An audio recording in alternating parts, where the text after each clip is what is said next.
Hey,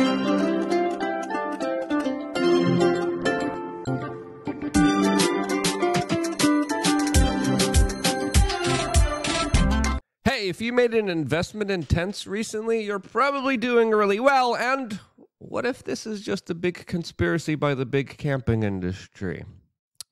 Welcome back, beautiful and amazing human beings. My name is Luke Rudowski here of wearechange.org, and there's a lot of absolutely wild and crazy news to get into today. As of course, domestically, the situation is not all right financially and also with our larger immigration issue, but there's larger protests that, of course, are taking part all over the United States, even inspiring other countries around the world to take part in them, that are absolutely not going away anytime soon. As, of course, these protests largely do symbolize a larger divide and conquer agenda that has been ramped up to very dangerous proportions and soon will be probably affecting you and your normal way of life. All this during an election year, and what did you expect was going to happen here, as we're going to be talking about all the latest news here on this independent media broadcast. If you like the shirt that I'm wearing, you could get it on thebestpoliticalshirts.com. And the clip that we played in the beginning of this broadcast was originally done by Dr. Richard Harambe, I think a very astute scholar in the art of meme warfare that absolutely categorized the college campus protests in a pretty funny way. As his satire, as his parody account is pretty awesome. Go check him out on all the social media platforms where you can. As tents during many protests around the world, including the ones here domestically, including Occupy Wall Street, have been becoming a prominent symbol as people keep buying them and police officers keep destroying them. In what seems to be like almost a perfect business plan by the big camping industry, which we're going to be expanding on in just a little bit, as of course there's also other news to get into before we get into our main topic of discussion. As in the United Kingdom, they have just begun their kind of crackdown on illegal immigration, as now there has been a massive effort to deport a lot of people, as the first flights to Rwanda are making their way from the United Kingdom, as individuals have been handcuffed, put in vans, detained in larger immigration raids happening right now in the UK, as the track, trace, surveillance state is, of course, in full swing, as there's no place to hide from, of course, Big Brother. And as other countries kick people out of their country, the United States is flying them around and relocating them. As today we found out some of the top American cities that Joe Biden is sending hundreds of thousands of paroled migrants to, as 80% of new migrants were sent to 4 cities in the state of Florida alone, as Miami, Fort Lauderdale ranked the number 1 and 2 cities, as Tampa was number 7, Orlando was number 5, as this is definitely going to lead towards a shift in the local political dichotomy of this region, but also the larger representation of the state of Florida in the House of Congress, as other places like California and New York also have seen a huge number of migrants being flown into their cities and towns, as well as, of course, Texas, all under a DHS program where, of course, a lot of your money is being taken, laundered, and used for the facilitation of what a lot of people have described as essentially human trafficking.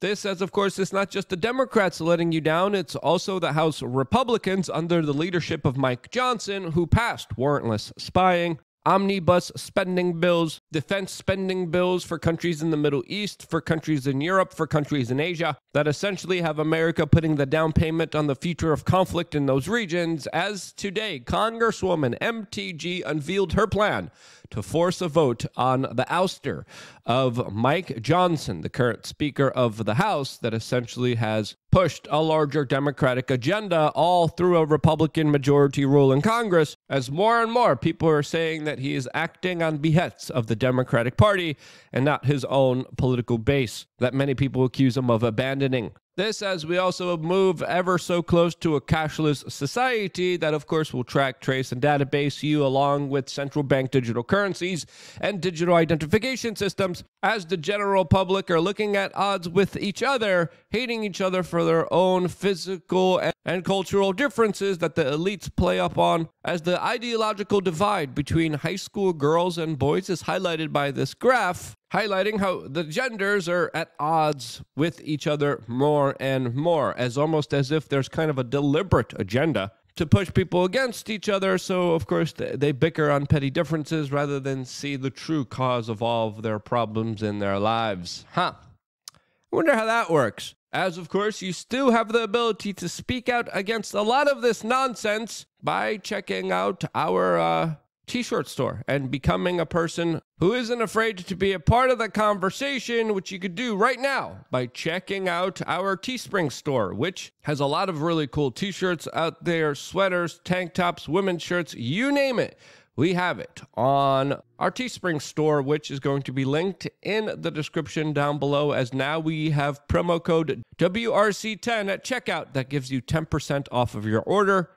I think this is the last day that they're actually doing this, as we have a lot of really interesting shirts that will start very interesting conversations. As, of course, we just did a nature hike in Austin, Texas, and a lot of people were wearing the shirts. I did a speech at a political conference recently. There's people with the shirts on. I'm like, hey, man, that's an awesome T-shirt. Of course, it was my T-shirt. And they're like, yeah, it's awesome. It helped me start so many interesting conversations. So many people come up to me. So many people talk to me. As, of course, you could be that person right now by checking out our Teespring store, as we're dealing with some technical difficulties with our websites. But yeah, for now, check out the Teespring store, as we're going to be embedding some of our products actually within this video on YouTube. We got a lot of great products, a lot of great shirts, a lot of great hats, you name it. We got it. I like the steak and conspiracy ones the most. We're redefining a lot of negative aspects in our society and making them positive. You could be a positive force. You could help start those conversations right now by checking out our Teespring store and taking advantage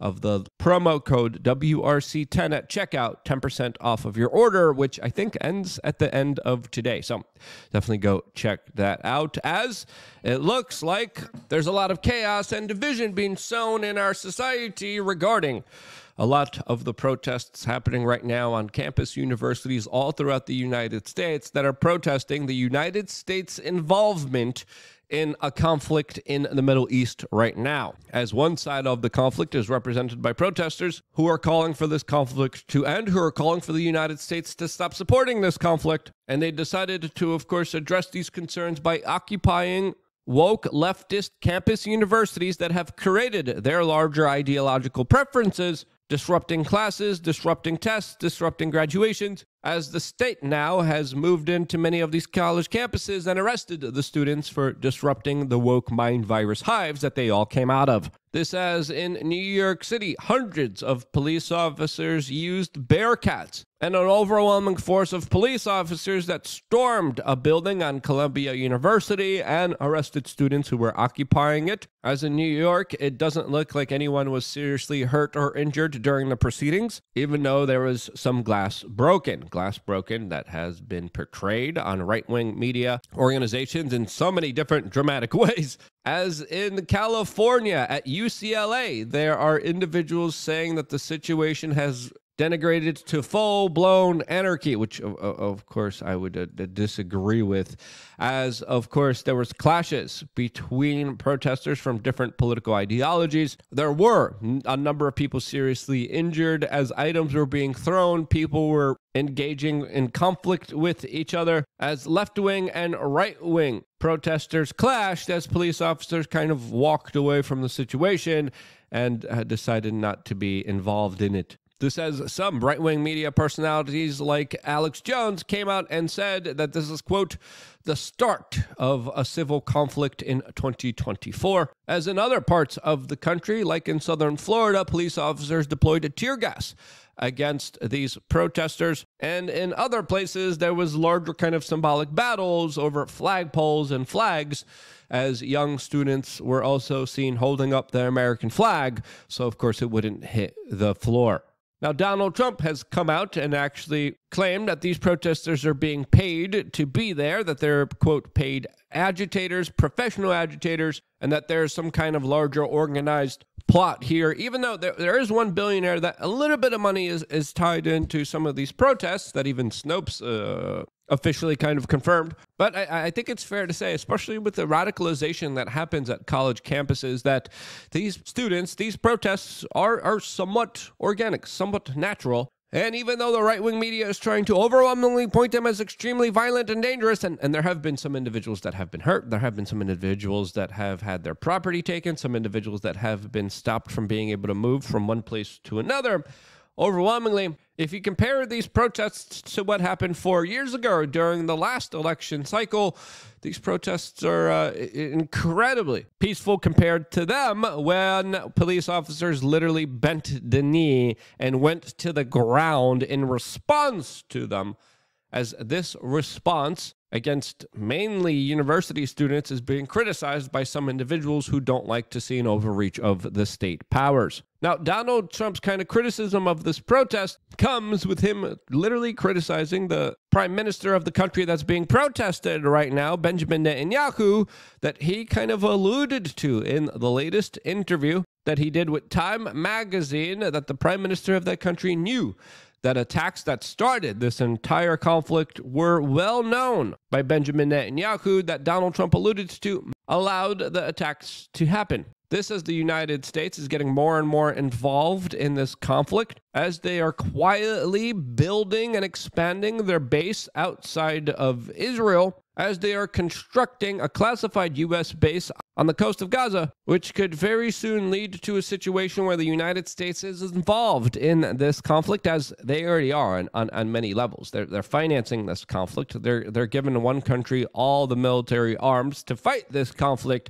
while providing aid to the other side. This, as there's going to be a big likelihood of a full all-out conflict with the United States involved here, especially with their latest military base outside of Gaza, as the President of the United States is literally now proposing, according to CBS News, a pathway to citizenship to get the people out of their own home country, out of their own homes, and into the United States with a pathway towards citizenship. A policy that probably will be met with more protest from the left wing and right wing of this country that currently stands at odds with each other. But if you look at a lot of the kind of larger nuance here, there's a lot of crossover here. There's probably a lot more that these people on the left and the right agree with, especially when it comes to American foreign policy, especially when it comes to American intervention, especially when it comes to the U.S. military and their larger actions that don't really work out for the greater benefit of the people or even the people that they're allegedly serving. This, as other online commentators like Tim Pool have been talking about a civil strife and civil conflict as the left and right wing are at odds with each other for a very long time. He's now detailing how a lot of the protests now are surrounding occupied territory that other protesters are now occupying in order to protest the occupation of, as there's some online commentators cheering the state crushing down on a lot of these protests. And in my own personal opinion, I never want to be on the side of cheering on of the destruction of protests. I never want to be on the side of the state that at the same time they're squashing these protests, they're actually also expanding it and making it grow. As from the very beginning, we were telling you, hey, what's really going on here is that the larger repression of these protests is only going to make them expand and grow from here. It was simple. All the ingredients were there, just like they were in Occupy Wall Street, and everything I saw on the ground, I'm seeing on the internet, and it's a ridiculous dichotomy that keeps repeating that again, the right-wing kind of groups don't seem to kind of grasp and understand here, as of course the situation is complicated. There's a lot of things at stake here. There's a larger political divide, as highlighted by individuals like Joe Rogan, that had some very interesting things to say about these college campus protests, specifically when it comes to Yuri Bezmenov and the larger kind of demoralization agenda that I think could be criticized here and be documented as being in full swing. We got lucky because of this thing that's going on right now. Well, actually, I think this thing that's going on right now couldn't be going on right now without the influence of the internet. Right. The internet has like created this mind virus that's sweeping through college campuses and also the universities and the Marxist philosophies that they've been pushing in universities because of they've all been infiltrated by Russia, by the former Soviet Union, and now by China and Russia together. For sure, they're influencing. They push the wokest teachers, the wokest professors, the nuttiest policies, and they're literally doing it to deteriorate the fabric of American democracy. They have like plans for it. They've thought about, like, Yuri Bezmenov talked about this in 1984. I've seen that clip. It's crazy. Crazy. It's crazy. When you watch it today, like, they were right. It's very prophetic. He did it. Yeah. Now, this woke mind virus is kind of like a beehive that it looks like some elements in our society are trying to frickin' stir up. As, of course, my analysis on this is as if people want to protest, they should have the right to. Squashing down on a lot of these protests will, of course, shake up this beehive and this larger kind of woke mind virus that has been weaponized. As, of course, I think the situation would be a lot different if the people on the left and right kind of came together and said, hey, there's actually some things that we agree on. And those things that we agree on should be things that we should come together on and try to effectively, in a peaceful way, try to impact in our society and political system in order to affect change in a positive way. Now, will that ever happen? Nope, because there's a lot of other kind of ingredients, a lot of other things at odds here that are pushing and playing towards enforcing a larger divide and conquer agenda. If you think that could be met with, of course, rational conversations, peaceful discourse that could bring people together, share this video with your friends and family members. If you think the situation is futile and not worth it, still share this video, because you never know what could happen. And let me know why you think it's futile, why you think there's no way to put the genie back in the bottle, down in the comment section down below. I got one more video coming your way from members of LukeUnfiltered.com. If you're having trouble logging in, just go to wearechange.org. It should be up there. As we have another podcast coming up later on today, 6 p.m. Eastern, that members of LukeUnfiltered.com get to call in, all here on youtube.com/wearechange. I wouldn't be here if it wasn't for you guys. This is why. I love you guys. Stay tuned for more here on youtube.com/wearechange.